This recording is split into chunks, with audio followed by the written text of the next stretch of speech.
Welcome everyone to Tottenham Hotspur Till I Die. I am a Tequila. I am joined by Colm and Dermo. This is Tequila's Transfer Tidbits, where we're going to be discussing all the great and realistic transfers from the Premier League. How are we doing, fellas?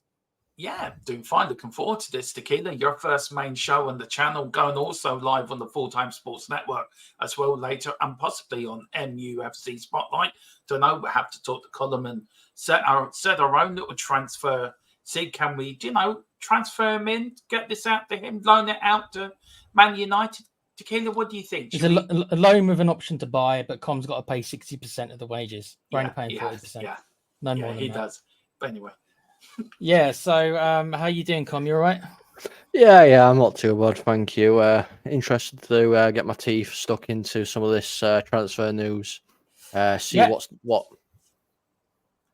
We're gonna be starting actually with your club because you guys have already been pretty busy, haven't you? How's it going with?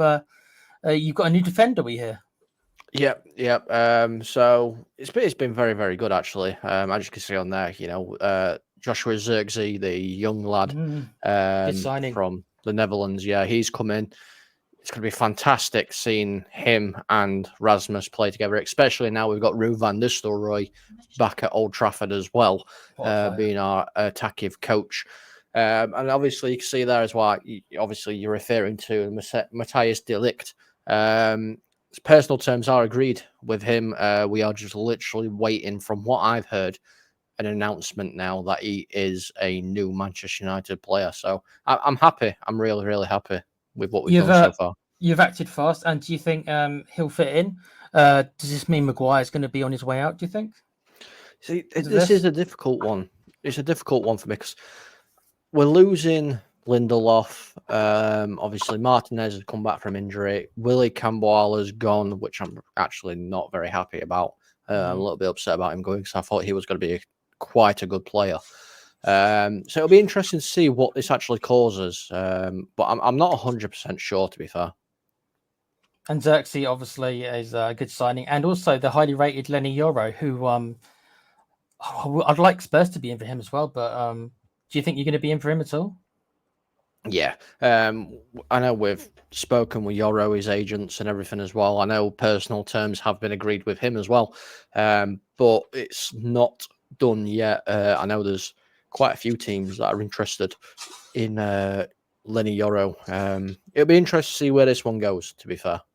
Yeah, you've definitely had a good start, though. I think you agree with that. So you're excited for more stuff, right? They really have had a good start, to be fair. They really have. Oh God. Sorry, Tequila. I apologise about this one. Look at this, my first show, and look what he throws in my face, right? Look what he throws in my face. He's done it to you here, mate. Honestly, I know. The Gunners want to recruit a striker, which could come in the form of Sporting Lisbon's Victor. God, I can't even pronounce that. What's the second name? Just call him Gyökeres. Victor to his friends. Yeah. I don't know much about this guy. What's his records like, Dermo? Do you know anything about him? I know a little bit about him. He's very good for Sporting Lisbon. He plays for Sweden, and God knows why he wants to go and play for them lot. Seriously, I think he needs to talk to his agent, tell him, look, guys, you need to give me to a better club. I mean, why he want to go to this club is beyond me. I mean, his agent needs stacking, Tequila. It really does. It does. I mean, we know that the Gunners are after a striker, but I don't know. I think if you'd ask the Arsenal fans, which I wouldn't really speak to, no disrespect, but if somebody would ask the Arsenal fans, I don't know if this would be their choice. I think there was bigger fish they'd probably be after, but who knows? Can I just say, Bobby's the only Arsenal fan we probably do respect. Bobby's cool. Bobby and Brenny are okay, so we'll have to ask those two if they're happy. I'd imagine they might be saying who. Shall we move on quickly from this one?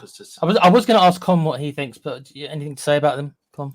Well, I mean, he's actually he's not a bad player, to be fair. Yeah. Have you seen him then? Have you seen something? I've seen him when he was playing in the Championship and everything. Because he were at Brighton, he were at Coventry, he were at Swansea. He's 26 years old. He's not too bad of a player, to be fair. It'll be interesting, though, to actually see how he fits in. I think it's 29 goals in 33 appearances over at Sporting.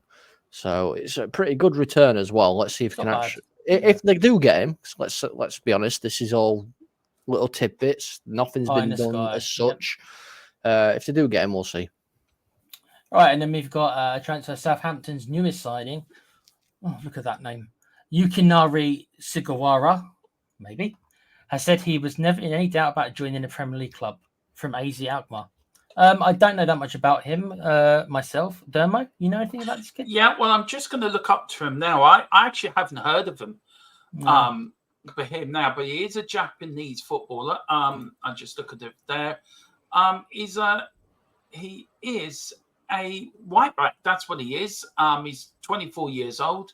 He's playing for AZ for 4 years, 122 appearances and 10 goals. He joined Southampton, of course, this season. He was on loan at AZ, of course, where Troy Parrott's gone to as well. That's right, yeah. Troy Parrott signed for them. So he's been at AZ Ready since 2019. He's been there twice on loan. Japanese international, 13 appearances, 1 goal. He's gone through the list of Japan under 17, under 20, under 23. He's a 5'10" right back, so I think it's a good buy for Southampton. I think, and it's great to see Japanese players coming into the Premier League as well. It's another area I suppose clubs can reach out for branding and bring other fans into the Premier League. So I think fair play. I like Southampton. I think Southampton's one of them clubs I sort of hope to do well every season. So yeah, I think it's a great signing for them. Well, very hopefully he was brought in for his footballing ability and not for his marketing ability. But you never can tell these days. But it sounds like he's a decent enough player, and he's probably the kind of player that Southampton probably have to kind of fish for. Is he going to be good enough to keep him in the Premiership? I guess we'll have to wait and see. Com, have you heard anything about this lad? Yeah, I've heard a little bits about him. To be fair, it's not a player that I'm going to say I know extensively. But yeah, I know. Obviously, he's a right back, but he can play centre back either side, and he can play right wing as well, which is quite interesting. Quite versatile, then. Yeah, very versatile. And they got him for €7 million as well, which is a pretty good bargain for a 24-year-old. But I think he's bringing something in as well that Southampton don't have a lot of, and that is experience. He's played in the Conference League, he's played in the Europa League. He's played in the Eredivisie, which is a bigger league than the Championship, although it might not be as competitive. But yeah, he's played in some of these bigger leagues and bigger tournaments, so it'll be interesting to see how he settles into the Premier League. Right, and obviously he's a right back as well, so maybe that Vickers, maybe Vickers is on his way somewhere. Who knows? Right, next up we've got Ipswich Town, and they're set to sign a goalkeeper, Arvijant Murik, after agreeing a deal with Burnley. Ipswich will pay an initial 8 million plus an extra 2 million in potential add-ons. From what I know, this keeper I do know a little bit. I think it's quite good. I think that's not a bad signing, for Ipswich. I mean, obviously Ipswich never thought in their right mind they'd probably get promoted this year. But what I do hope for Ipswich just overall is that they're not kind of doing what Sheffield United is like, so they kind of see this as we know we're only going to be here 1 year, so I'd like to see him take advantage of the extra prestige. You know what I mean? Is this keeper going to be good enough to keep him? I don't know. What do you think, Dermo?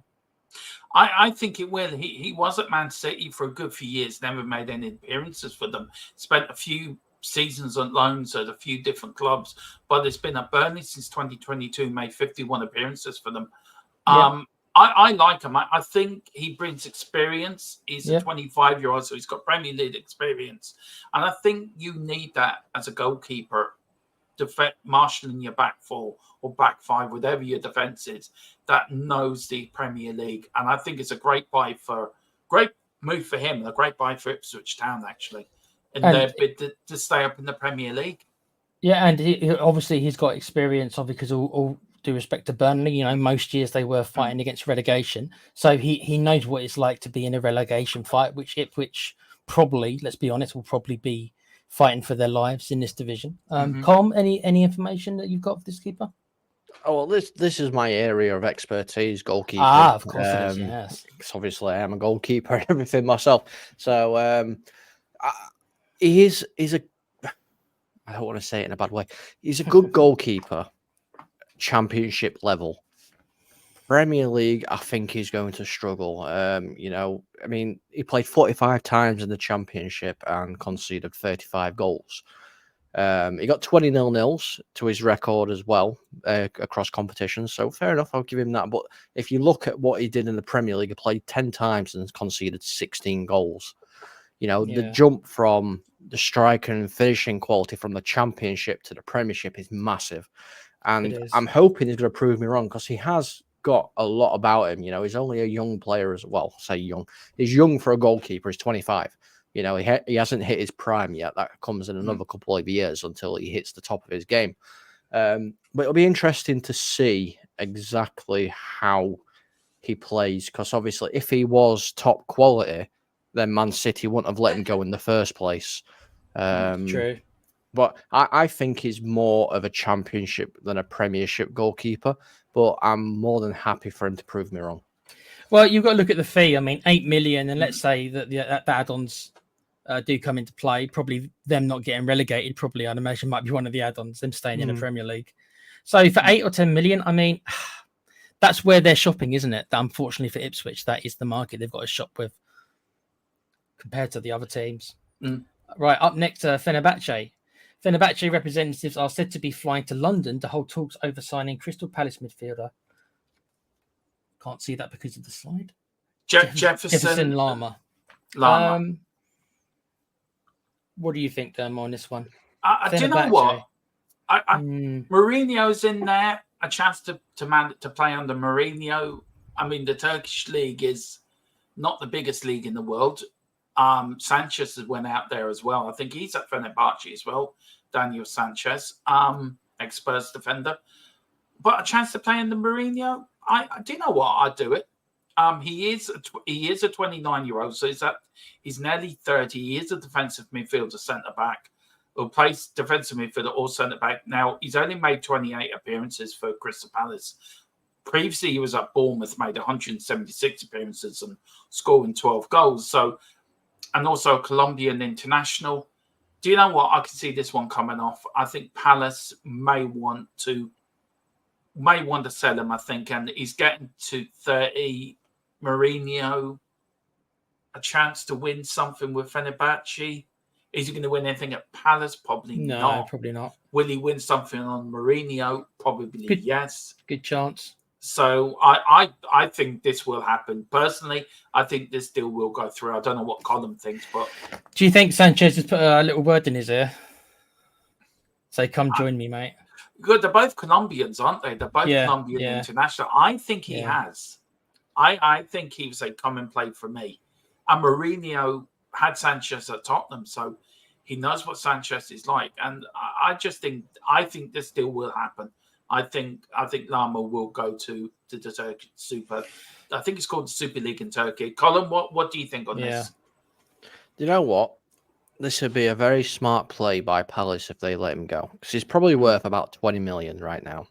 And that 20 million would be classed as what we call pure profit. Because he joined Crystal Palace for absolutely nothing. He was a free transfer. Yeah, he was a free transfer. So, getting a player out that's coming towards the back end of his career, 20 million in pocket, you aren't going to, worry about how much money you've saved by selling him or anything because it's pure profit. Stick that in somewhere else. I would. Personally, I'd sell him.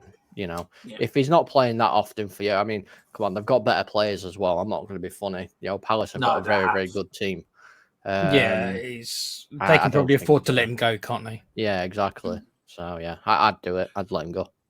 So we're sort of all agreed on that one, aren't we? That he will go. A question to you, Tequila. Do you think it's a chance for him to taste a different league? Do you think players need to do that when they get to sort of 29, 30? I think so. And I think when you get to that kind of 29, 30, I'm not saying that his body's starting to go because, they're much more football players nowadays, as Ronaldo and players are showing that with medical science as it is, can last a lot longer. But once you start getting to that, you hit the 30s, you do kind of start to look a little bit back a little bit like, well, my career, there's less time left than there is gone. So it's like he probably wants to win something. And as you said, he knows with all due respect to Palace, barring a fluke cup victory, they're probably not going to ever win anything. So why not? It makes sense for him, bruv. I would. Yeah. Okay, so another one for UConn, Manchester United. They hope that Lille defender, it's Lenny Euro, will soon give them the green light to secure his signature. Euro, who's only 18, has been offered a 5-year contract by United after they agreed a 42 million fee with Lille. I have heard of him.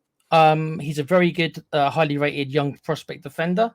There's always a risk when you buy these kind of players, but as Spurs fans, me and you, we've just signed Archie Gray for a similar fee of a similar age. So it does seem to me that these 40 million young players is also almost becoming the norm now. This is how much you have to pay for this potential. So Colm, you're the United fan, so we'll start with you first on this one. How do you feel? Do you know about this player? He's obviously very highly rated. Future first choice defender for you? Yeah, I mean, I think he'll get into the team anyway. To be fair, it's come through the Lille academy all the way up. You know, he's never left. This is his first time he's been possibly going anywhere else.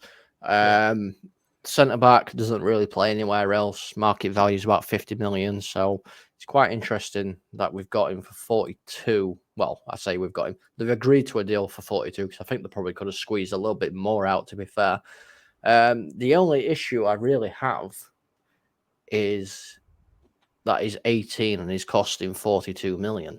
You know, it's a big chunk, especially when we're looking at getting, Matthias de Ligt in, and, we've got Martinez, and we've still got Harry Maguire as well. We've still got a few players, and we've let one of our own go so we can bring somebody in. It's a little bit confusing. If he comes to United, I'm going to support him all the way because I think he is a great player. But it depends on how we're going to use him. I think that's going to be the issue. You bring up an interesting point, and similar to Archie Gray at Spurs as well, for a similar amount. I think slightly less, but not that much less. Are the days of the sell-on clauses gone then? Is it just like, no more sell-on clauses? You just have to pay a lot more money now. We're not going to do the sell-on clauses anymore, because you would have thought signings like this, you probably halve that amount and we get 20 million, and then you put on like a 30% sell-on clause. So it's weird that the sell-on clauses for these kind of young prospects all seems to be getting thrown out the window. Or is it that players like Euro and players like Archie Gray, is it because they're much more of a sure thing? So that's why you have to pay more? Is this a different? Are there like youth prospects, and then there's, is he like what they call a wonder kid? Is he classed as a wonder kid where you have to pay so much now? Is there like a different kind of youth player than maybe we were used to in the past, which was all about sell-on fees in the future? See, in my experience, no. Any signing, and I've said this, I think I've said it a couple of times. I think I've said it to Dermel before as well. Every signing comes with a risk. Lenny Euro might be absolutely amazing in Ligue 1, and have this hot prospect profile about him. But if he goes to the Premier League, we might see that falter. There's been plenty of examples throughout the past. We've seen players that are absolutely amazing in certain leagues, and they've come to the Premier League and it hasn't worked out for him. I mean, Henrik Mkhitaryan is one of the first names that comes to my head. He was fantastic in the German league, came to the Premier League, and it didn't really work out for him. I'm sure you guys have some examples. Jack Clark from Leeds. Jack Clark, prospect, Joe Roden, another one. Yeah. I think 42 million is a very, very big gamble. Yeah. And can I also say he is in the French Olympic squad as well. So he's not going to be with you for the start of the season either. He's going to miss a huge chunk of pre-season because the Olympics start in 10 days' time. The Summer Olympics start in France in 10 days' time. So he's playing there. What I have noticed about him very quickly, Colin, he's only played one season for the full first team. Yeah. So for Man United to come in after one season to pay 42 million, there must see something in him for them to pay that amount of money. Don't get me wrong. We have amazing people in charge now. We have football minds in charge now. Dan Ashworth and everybody like that are now running. So they don't. I mean, they've got a couple wrong, but they don't tend to get these decisions wrong. He's so the former, I'll back him. Yeah, he's the former Newcastle director of football as well, isn't he? Yeah, he is, yeah. That's what they got. And we've got the former man. We've got the Man City guy in as well. Yeah, you have. So we've got a good team. Yeah, it's a bit like Spurs. We've got a good team now under the guidance of Paratici from a distance, but we do have good people in place. It just I think says a sign of the times when the 40 million is becoming the price now just for hot prospects. Like I say, that's 2 transfers in the period of a couple of weeks, where we've got 2 players who've never played 1 minute in the Premiership, both regarded one to the future, and they've both gone for nearly 40 million each. So no wonder that the price of the players, experienced players, no wonder like Eze is 70 million, because now the youth players are 40 million. So now the experienced players have got to be 68 million. Yeah. So I mean, yeah, it seems a bit crazy to me, but that's the way it is. Right. So here's one for the Spurs fans. We all remember Dele Alli and the good and the bad of him. He's back training with Everton and could potentially be offered a new contract to rejoin the club. If he signs a new deal with Everton, it would be a free transfer. But if the Toffees go on to sell him at a future date, Tottenham will be due as how much percentage would it be due, Demo? I think they'll be due I think it's the percentage they had in the. So it was a part of the original deal, wasn't it? It was a part of the original deal. So that will carry on even though he's got a new contract. Yeah, he's also a free agent. So that deal has now, become null and void. So Tottenham and Everton will talk over a new whatever happens. Now he is in Sherburn. He had travelled with the Everton team to play Sherburn in pre-season. He did travel over.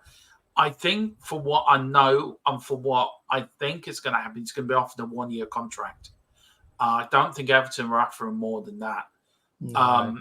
I really hope he does well. I know he has dreams of playing in the World Cup in 2026. I don't think it's going to happen that realistically. If it does, that's one hell of a Rocky Balboa story. You don't call it Rocky, you just call it Delhi.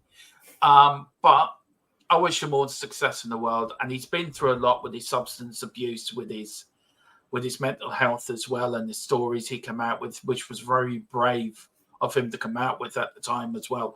And it made a lot of sense why his football did go down the tubes. I don't think Jose Mourinho helped. I don't think Mourinho helped at all at his time at Tottenham. But I really want to see the best of Dele Alli. And if we get a glimpse of what he's capable of, then Everton have a really good player on their hands. But I wish them all the success in the world, and good luck to you. And I wish you nothing but success, Dele. Really do, and I really mean that. I've got nothing against the lad. Obviously, no. I was happy what he did for Spurs, and and I agree with you that I don't think Mourinho was. I think Mourinho was a completely wrong coach for Dele. We know that Dele had a very good relationship with Poch. We know that, and Poch brought the best out of him. Dele said so himself that Poch was the best manager he's played for, and that Poch brought out the best. So it's not really any shock really that after Pochettino left, it was all kind of one way for Dele. He's the kind of player, I think, based upon the documentary that we saw, that he needs an arm around him, and he needs to be kind of told that he's good, and and build that confidence up. But Mourinho didn't do that for him. No, can I also say, and this I bring Colin in. This is the last one on the sheet, by the way, guys. Okay. He only cost 5 million as a youngster. Yeah, from MK Dons. MK. How far has the transfer market gone crazy where you spend 5 million for an 18-year-old to come from MK Dons to Tottenham? You bought him now, Dermo, it'd be 40 million. Yeah, 42 million for Jarno from Lille to Manchester United. The football world's gone crazy, hasn't it, Colin and Tequila? It's gone crazy.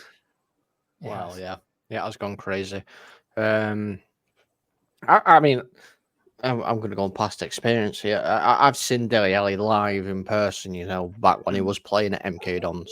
Yeah. Actually, obviously, we were playing in the lower leagues, and he played against my local town. And I thought to myself when I saw him, oh, Jesus, this is a player, Would I sign a contract with Everton if I was him? I probably wouldn't, to be fair. I probably would. The thing with Dele Alli is he wants to be the guy. We saw it quite a lot. He wants to be the guy. I think he would suit him better if he went to an Ipswich or a Luton, something like that. I think Dele Alli would thrive in that environment where, there's not a lot of pressure, because there's loads of pressure, especially after recently what he's been through. He just wants to go out there and play his football. I think in Ipswich, because he wants to play Premier League.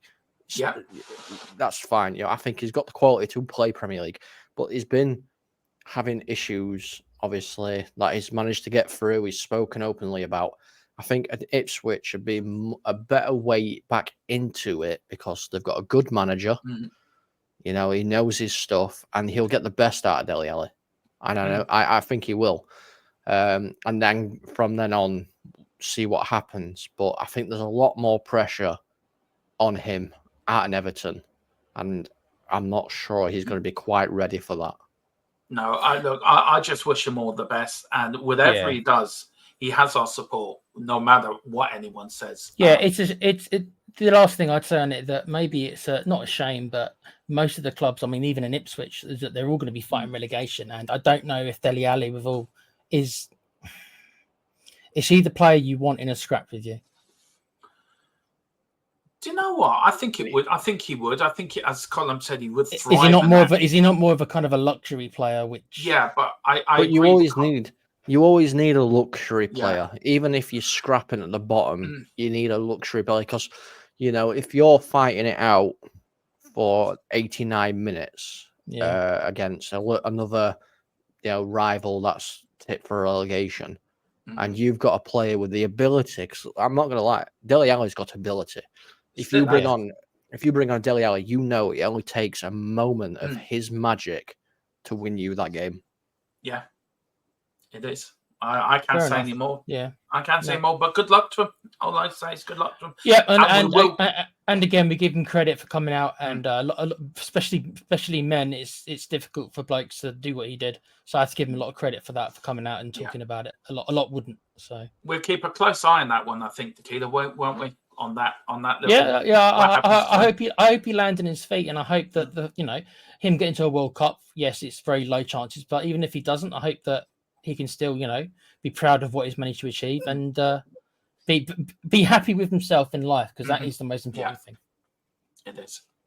And with that, I guess that will be it. Thanks for joining me, Derm and Com, for the first one of Tequila's Transfer Tidbits. We will be back. I believe it will be tomorrow night, Wednesday, and then it'll be on Friday, not Thursdays. Unfortunately, I'm not around. But it'll be tomorrow night. We'll be covering some more stories of transfers in the crazy world of the Premier League. I don't know where we can find Colin. Where can we find you, sir? Sorry, Tequila, I didn't mean. No, I was about to ask him about where are you about to come. You can find me in the deepest, darkest dungeon. Of pure hatred and hell. No, you can find me, basically, if this football's the same as last year, you can find me on the MUFC Spotlight and Double Done Gaming and Full Time Sports Network. And you, how about you, Demo? You can find me, of course. You can find me, of course, on THFC Till I Die, with the lovely Tequilas on there with me. Colin's there as well. Carl Simpson, when he gets around to joining us, and also Philip Brady. We're also live. We also got the European Football Network Till I Die, and also I'm on there on Double Dumb Gaming with Colin, and also our full-time Sports Network, our YouTube partners as well. So that's where you can find me. Right. Thanks, chaps. To everyone watching, we hope you enjoyed these crazy transfer rumors, and we'll have some more for you, because it never ends. I'm Tequila, and it's all right, Demo. Don't worry about it. Go on, say it. Go on, finish it off. Coys. There you go. That'll finish it off.